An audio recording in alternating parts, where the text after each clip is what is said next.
Ladies and gentlemen, this is Mampolo from Mampolo's Corner. Renee Maisa. Guys, if you have been following me for a long time now, you know that if a pastor do very right thing, I will come here and praise you. If you do the one no good, I'm not going to tell you, say, I be Christian. No. I be this for church, I be this for church. So I no go come here. I go come here, I go condemn him. Unless say you know they follow me. But he got one pastor one do what I like here. He don't do the ones I don't like before, I still condemn him. So like I always tell people, my presentation and publication here is always situational. It depends on what you are doing part time. Me, I dey pay as you go. If you do well, I will praise you. If you do bad, I'll tell you, say, I'm not there with you. Now, Pastor Tunde Bakare of APC don't finish Tinubu. He don't finish Baba Tinubu with his Emilokan. I said, you know they hear me. I said, Pastor Tunde Bakare finish Baba Tinubu with his Emilokan. He finish and not in my mouth when I go here. No go watch video. Watch. Politics of deception. The politics of deception is defined by an attempted mixture of good tree and bad tree characteristics. The purveyors of this kind of politics thrive on false premises, including forged identities, contrived statistics, deliberate misinformation, propaganda, and such post-truth anecdotes that became known as alternative facts in the government of former U.S. President Donald Trump. In addition to false promises, they have no intention of fulfilling the design to lure unsuspecting voters. It was such politicians that former French President Charles de Gaulle referred to when he said, since a politician never believes what he says, he is quite surprised to be taken at his word. The governance implication of the politics of deception is a lack of accountability and transparency, as well as a legacy of failed promises, because deceptive means cannot bring about a credible end. Thank you. Number 3, politics of manipulation. Manipulation. Listen to this very well. If you have ever wondered why some political leaders have their countries, their regions, or their states in the palm of their hand, as though such territories were their private estates and the people their zombie subjects, then welcome to the workings of the politics of manipulation. Thank you. Manipulative politicians are masters at the art of mind control. They deploy various means, from the hypnotic to the philanthropic, to maintain loyalty to such an extent that defies rationality. Politics of betrayal. This is so common here. Betrayal. The policy of betrayal is a brand of transactional politics deployed by candidates who lack a sense of loyalty. Policy of betrayal is what is at play when political leaders sell out members of their political party for political gain. For instance, when in a bid to win a particular state at the presidential election, a presidential candidate of a given party makes backdoor deals with the governor of that state, who is from an opposing political party, in such a manner that throws the governorship candidate of his party under the bus. That is the politics of betrayal at play. Politics of betrayal amounts to what Mahatma Gandhi describes as politics without principles. And it will ultimately produce unprincipled leaders who will not hesitate to betray the citizens when they are faced with difficult choices. Politics of elimination. When we think of the politics of elimination, we remember our nation's unresolved political assassinations and the lingering questions they elicit. Who killed Funsha Williams? Who killed Bola Ige? Who killed Marshall Harry? Who killed Victoria Chintex? By eliminating opponents, the practitioners of the politics of elimination deprive the nation of leaders who are, more often than not, better than themselves. Number 10, politics of entitlement. This is the Emilokan type of politics. Jesus. That insists on one's turn even if circumstances do not align. Politics of entitlement also manifests as perennial candidacy, not with the intent to serve, but to gratify long-term personal ambitions. It could also manifest as insistence on a given political office as a reward for what one considers a lifetime of sacrifice to the nation. That is Tinubu. Emilokan. Politicians with a sense of entitlement evade political debates. You know They the do not consider it imperative to communicate with the electorate. Tinubu. Entitlement politics will breed an imperial presidency that is distant from the people and has no sense of responsibility or accountability to the people. Such imperial governance will slide towards dictatorship and will be intolerant of dissent. Entitlement politicians set low performance benchmarks for themselves when they secure power and are content with projecting molehills as mountains of achievement. Una see am?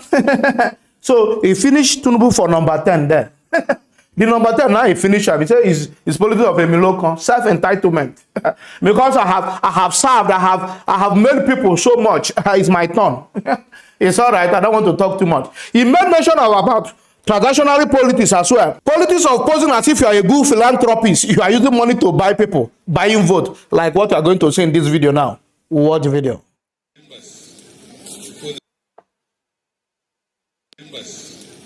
For the rally we did yesterday, we have 1,000 members of committee that look after different affairs of the organization.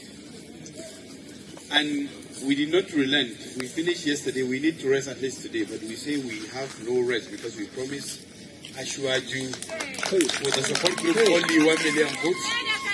And the government and the party and the rest will have another 2 million votes for Tinubu. So we want to keep to that promise. That's why we are not relenting. What happened actually this morning, Her Excellency, a branch in my house, and she said she just come to appreciate me with the sum of 10 million naira. 10 million naira. 10 million. Tinubu daughter. She saw.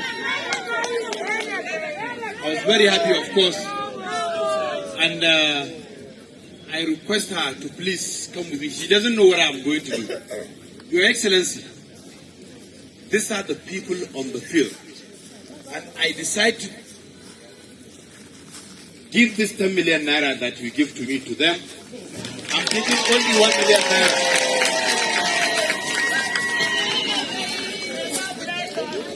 I'm taking only 1 million naira. Una see am, this one at Tinubu daughter, he donate 10 million naira to people when go vote for them.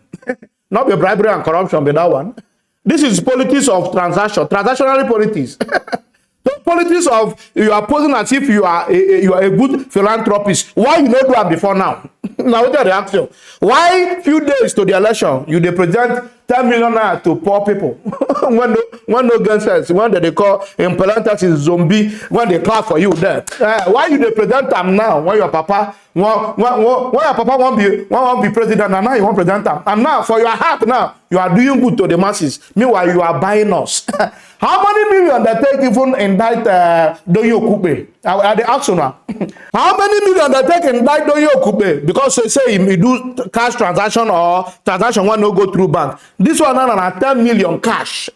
For a society that is encouraging cashless society, for a country that is encouraging cashless society, look at 10 million cash. He carry them for grant there, not be say he not hide them. For somebody when a papa go be president of Nigeria, it shows you when a papa be president of Nigeria, now 10 billion they go they carry for moto, and nobody will question her or question any of her siblings. Not be problem with them. Now this nonsense, many of the parties when it be say INEC no accept, they call them the registered party. the parties that we are deregistered by INEC. Then see all this nonsense going around with majority of these presidential candidates. Now they say no. We must look for someone to support.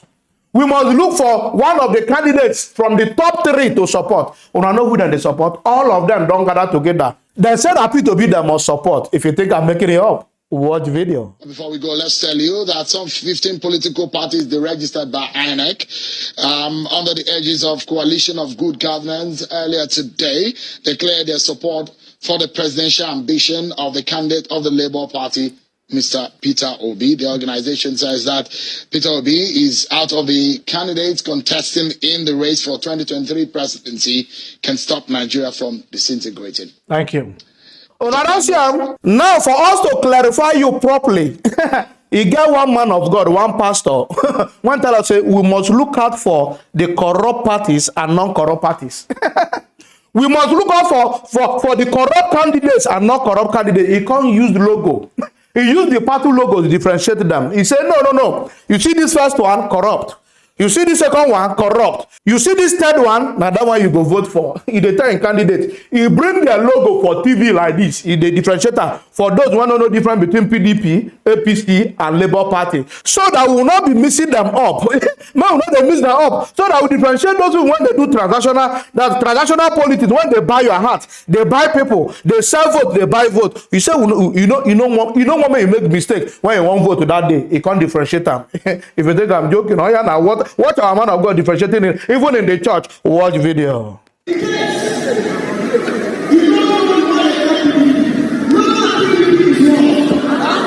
Umbrella.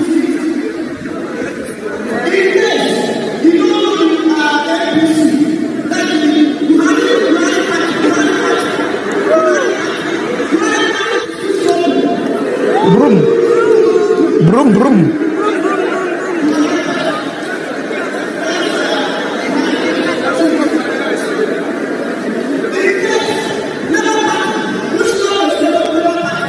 Mama, Papa, and Pikin.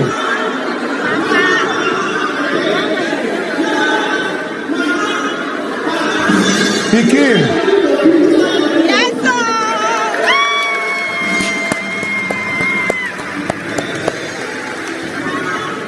Now, I know the one man of God say, "Go vote." Oh yeah, go and take your PVC. It's Mama, Papa, and Pikin. He said, make you know, not be that one. You know, she said, they're not happy when they talk about umbrella. He said, the broom, no go there. He said, Buhari party be that one, no go there. He said, may you go for Mama, Papa, and Pikin. Now they call Labour Party. I don't want to talk too much, guys. If you love what I do, don't forget to subscribe to my YouTube channel. Follow me on Facebook, on Instagram, on Twitter, even on TikTok. All our man political. Love you guys. Peace out.